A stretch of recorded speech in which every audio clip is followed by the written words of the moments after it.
प्रारंभ से ही कह रहे थे कि इंडिया गठबंधन का कहीं कोई मतलब है नहीं। उसमें अलग अलग प्रांत के नेता हैं, कोई राष्ट्रीय नेता है नहीं और सभी की महत्वाकांक्षा है।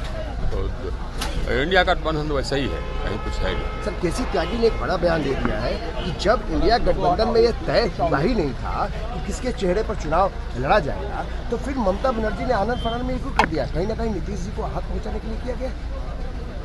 ये अलग अलग लोगों के अलग अलग महत्वाकांक्षा है और ममता बनर्जी तो खैर ये नहीं चाहती होंगी कि हाँ कोई और नेता बन जाए, तो उसमें डिफरेंसेस होंगे, इंडिया गठबंधन में डिफरेंसेस होंगे। उनके पास वैसे भी कोई नेता है ही नहीं। उनको नहीं लगता है कि कोई ऐसा नेता है जो कि राष्ट्रीय नेता का कद का हो, चाहे भाई खड़गे जी हों, चाहे ममता बनर्जी हो। ममता बनर्जी बंगाल में नेता हो सकती है, उत्तर प्रदेश में या मध्य प्रदेश में कहीं उनका कोई वजूद नहीं है, साउथ में तो छोड़ ही दीजिए। इसी तरह से विभिन्न जो नेतागण हैं उनका कहीं कोई वजूद नहीं है। खड़गे जी का यहाँ कोई वजूद है क्या? या उत्तर प्रदेश में कहीं वजूद है क्या?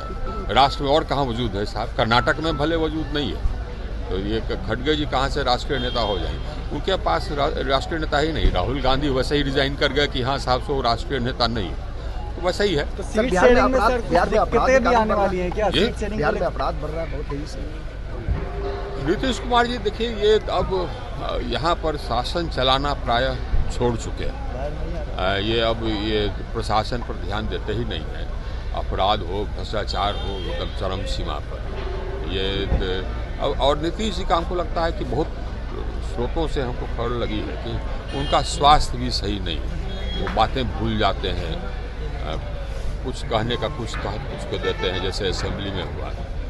तो जदयू को भी सोचना होगा, हमको लगता है कि वो अब इस लायक नहीं है कि मुख्यमंत्री बने रहें, जो हमको समझ में आता है। कोई भी व्यक्ति इस प्रकार का बयान नहीं दे सकता था जो कि असेंबली में उन्होंने दिया। सर, सीट शेयरिंग का मुद्दा भी ये हो सकता है। लालू जी ने कहा जल्दी सीट शेयरिंग हो जाएगी, लग रहा है कि कुछ हो जाएगा। हमको लगता है कि नीतीश जी को बहुत कम सीट पर संतोष करना पड़ेगा, हमको यही लगता है। और नीतीश जी बहुत बड़ी गलती की है, लेकिन अब ये उनकी गलती है। और ये पहली गलती नहीं थी, तो 3 बार 4 बार ये अपना दल बदल कर चुके।